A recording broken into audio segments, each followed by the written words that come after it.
We now rejoin our conversation with author Stephen Gray. With all the different substances that people have used, and you've done your research and everything on it, I want to talk about a couple. We've mentioned cannabis, we mentioned LSD, psilocybin, ayahuasca.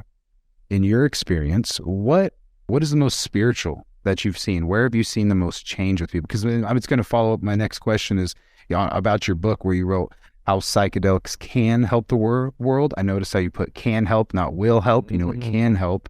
So I'm interested. How can it help? Like, and which substances is there any specifics that you're referring to, or is it just psychedelics as a whole, or do you believe in certain ones that have a better and bigger impact? And then how? Yeah. How? Okay, sure. Well, let's take them all as a group first, in terms of the title of the book and what you just asked. And we really actually have been talking about it already.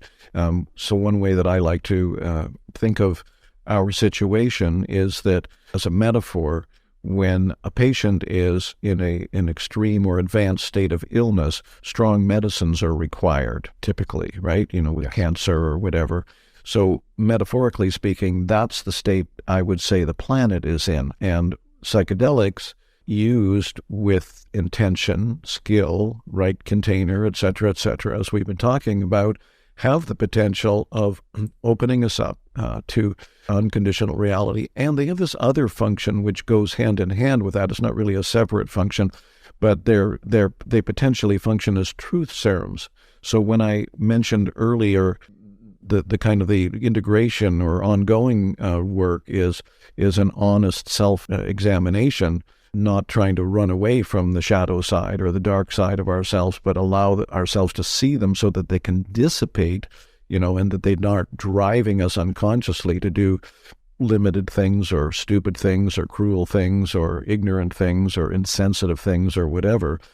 Psychedelics have that potential for this, very ill patient, if you will, to open things up. And we need that now. They show us, what one little metaphor or way that I kind of think of humanity is, it's as if we're all walking around kind of looking down at the ground in our heads, thinking about what's going on in our lives. And just above us are the angels or the light or the divine white light or whatever. And it's like, oh, it's right there, but we're not paying attention to it, right? And so psychedelics remind you that it's there, potentially, right? They're not the only path. There are other ways to do that without the medicines, but I think especially given our dire condition, climate-wise, and all the chaos and uncertainty and rapid changes in technology that are disrupting on many levels, both, good and bad, so to speak. Chat GPT, I just noticed that a group of well over 1,000 tech experts and researchers, including Elon Musk, have called for a pause on developments in AI that would take Chat GPT for even farther for the moment while we look at safety protocols and all this. So don't want to get lost in that topic, but basically we're facing what you might call unprecedented crises on the planet. Now, some skeptics or cynics might say, oh yeah, there's always cycles, and humanity's been through this before. And maybe on some level, but the population has exponentially increased over the last 1,000 or more years. We've never been in a situation where we have covered essentially the whole planet, and we're overrunning the place, and we're causing immense and rapid deterioration.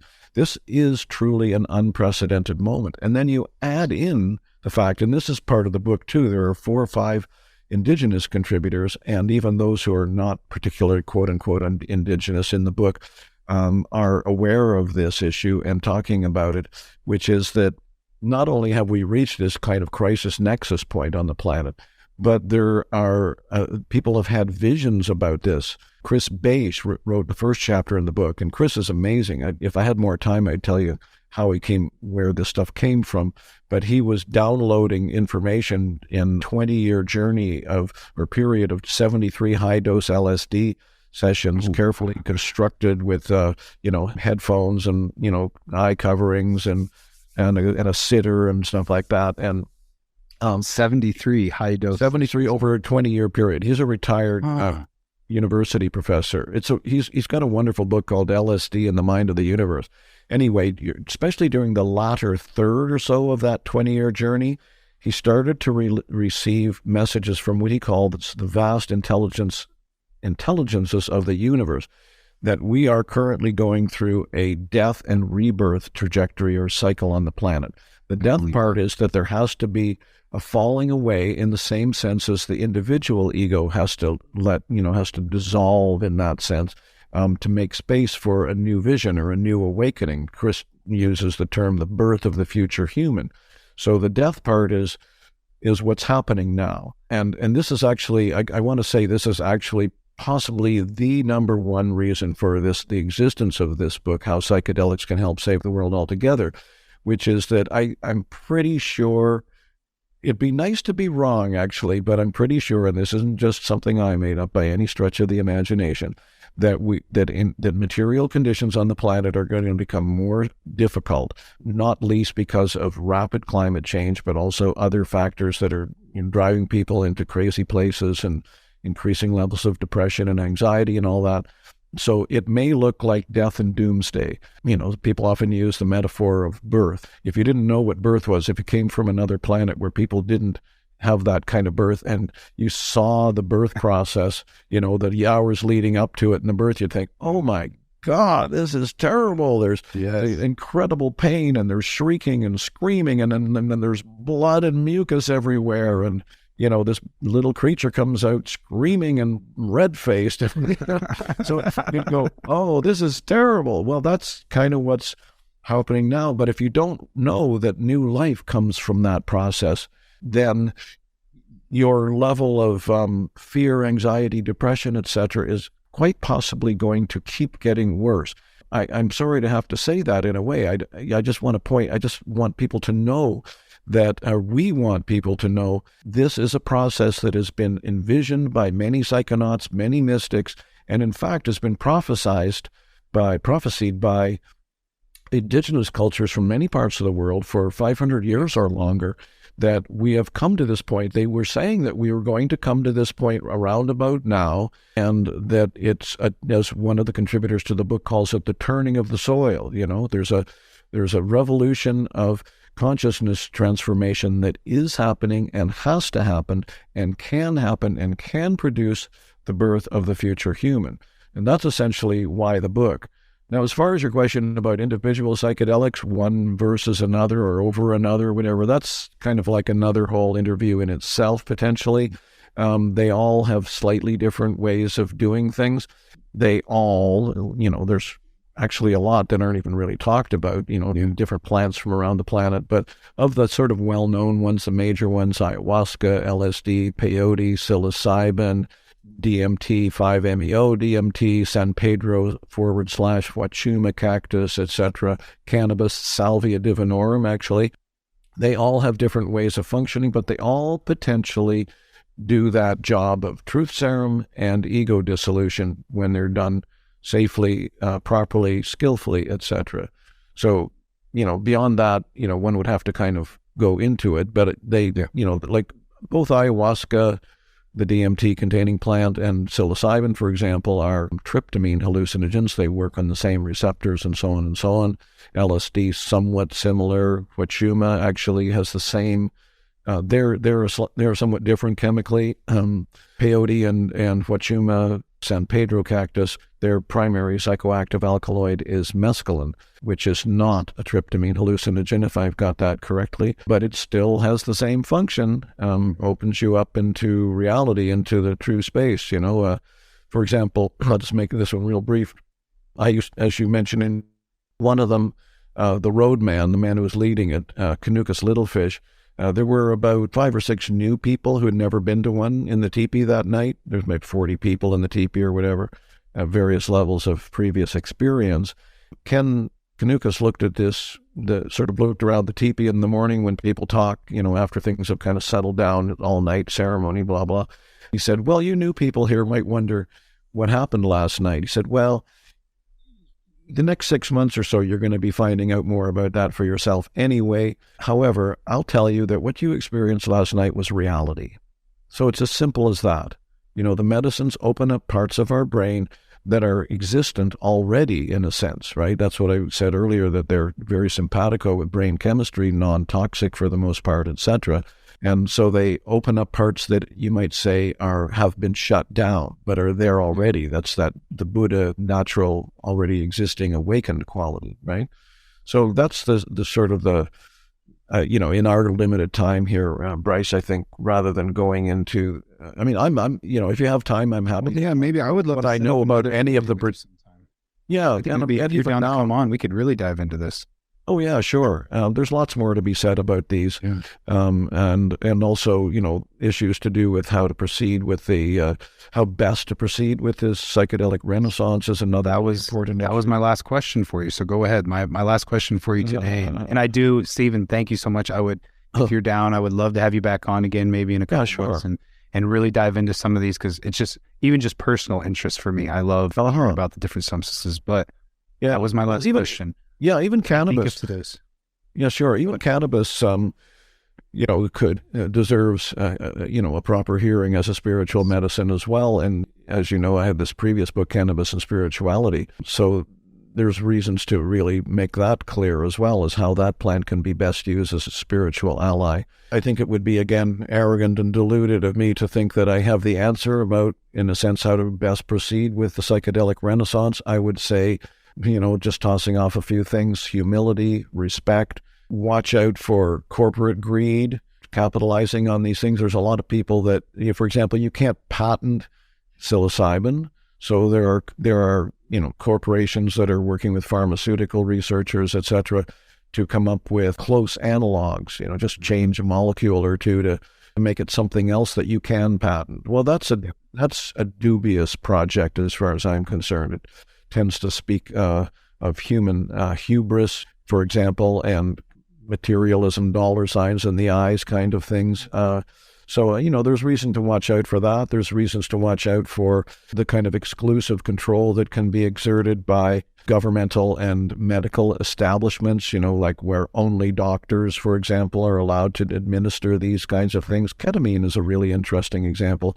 There are lots of people doing really interesting work with ketamine these days, therapists, psychotherapists, medical doctors, but at the same time, in the United States, because it's legal, you can be a medical doctor, or I'm not sure all of the different kinds of certifications that allow people to work with ketamine, but you can work with it therapeutically with zero experience and training as a therapist. You can just administer it and charge hundreds of dollars or whatever it is. So I think a real key there is respect, humility, reciprocity, like recognizing where these things come from, being aware that they are endangered in some cases.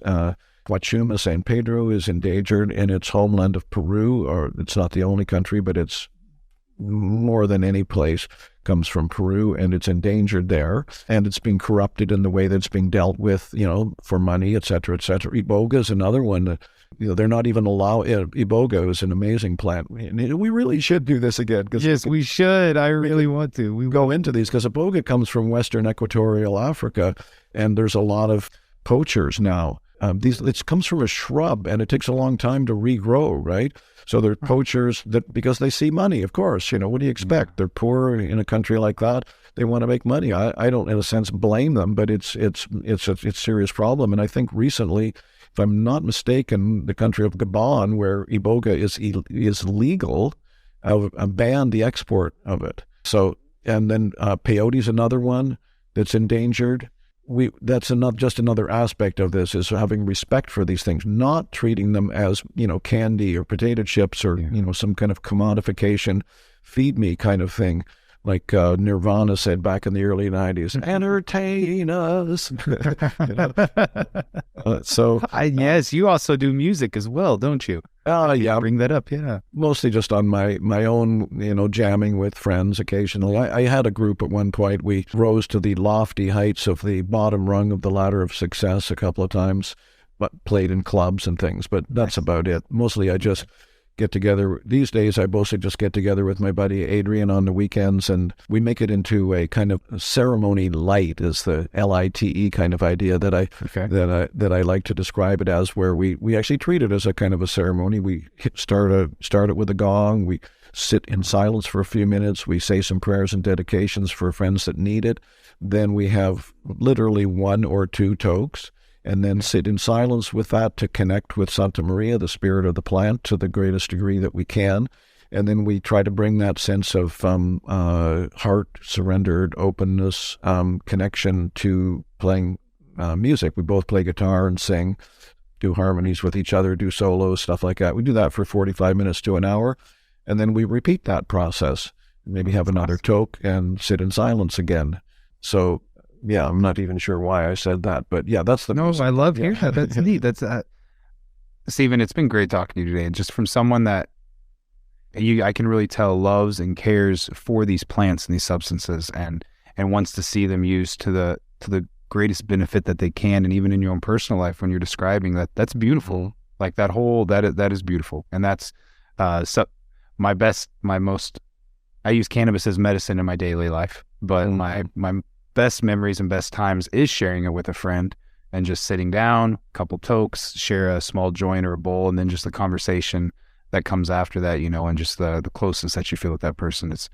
Cannabis has brought me very close to several people in my life too, and I have some of my best friends is because of cannabis. So maybe one day I would get the pleasure to sit down and take a couple tokes with you and just let you hear your wisdom that you have. And I really do. We'll schedule it with the production team, but I would love to get another episode with you and just let you go. You can we'll compile the list together of the substances, or you can just share it to me, but then just let you explain, because I don't want to stop right now. I just want to hear more. I mean, the one in Africa, what did you call that one again? I've never heard of that.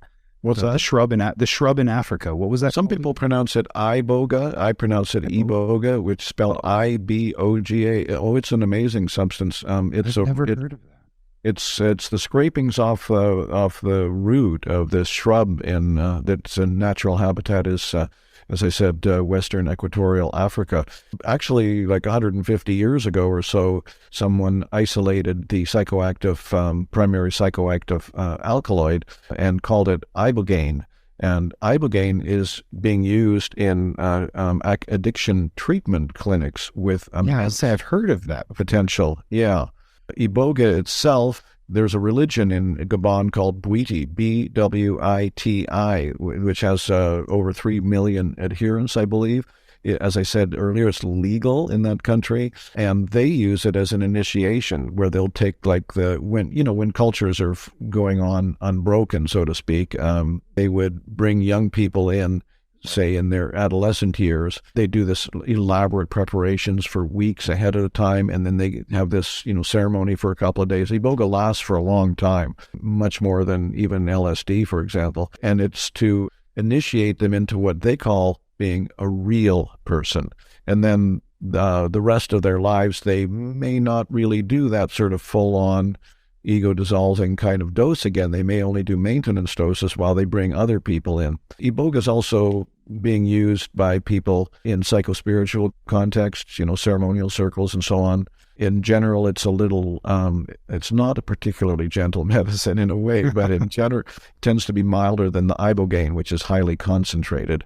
I don't know if ibogaine is easily found on internet, but I would caution anyone against doing that, because it actually has, there are occasional incidences of fatality. Very powerful substance. It can last 24, 30 hours, Oh, wow. Yeah. If you're not prepared for that, that might not. But it's shown remarkable potential, as I say, in addiction in particular, because they say that it brings down a movie screen, kind of is a metaphor, where almost maybe even visually, literally for some people, and if they're an addict, people have talked about how it can show you the places in your, say, early childhood or whatever, where you, in a sense, turned away from yourself or blocked off your natural development because of either acute or chronic trauma that you were living through, right? Abandonment, abusive parents, whatever, and then you're constantly having to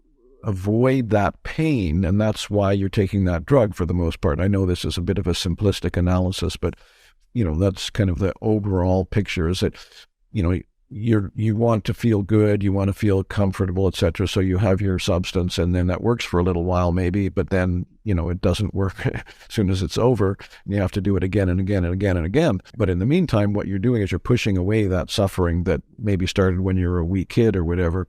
And ibogaine, and other psychedelics for that matter, but ibogaine is particularly powerful at showing you that and giving you a chance to bring it up and release it. So they take people in for a week or two oftentimes in these clinics. So that, they work with therapists, and they have medical staff around for safety and all that kind of thing, right? Very interesting substance with great potential. I'd love to talk more about these. MDMA, for example, has its own thing. It's considered a synthetic, but it's actually a semi-synthetic, as is LSD. Cannabis, deserves a good hearing. You spoke a few moments ago about the way that you use it with friends occasionally, and there's another level of that, which is learning how to silence the mind with cannabis, because, as I was saying earlier, that's where the ego dissolution part comes in. The wonderful old Persian mystic poet Rumi has talked about that a lot in his little poems. He says, silence is the language of God. All else is poor translation. Or things like, don't let your thoughts cover the moon of your heart. Let go of thinking to enter into the core of life. This kind of thing, right? I'm mushing together a few different of his little quatrains and whatnot. But that's the point, is that we need to allow space in our minds to open up to our true nature. So cannabis, it's a challenge for a lot of people, but cannabis can do that with the right kind of intention, skill, and practice. It's amazing. Too many times in our daily life now as humans, we're busy, and we never take time to just be quiet and be still.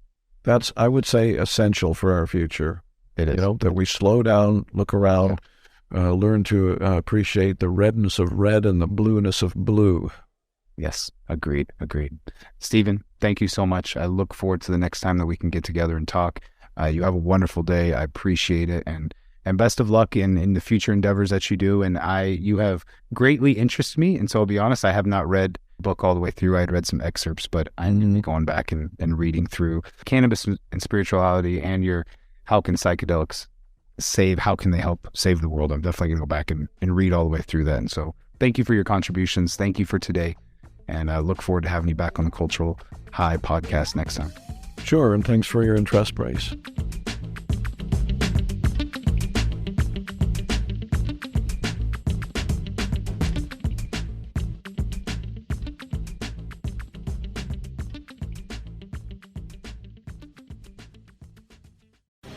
The opinions expressed on this CannabisRadio.com program are those of the guests and hosts and do not necessarily reflect those of the staff and management of CannabisRadio.com.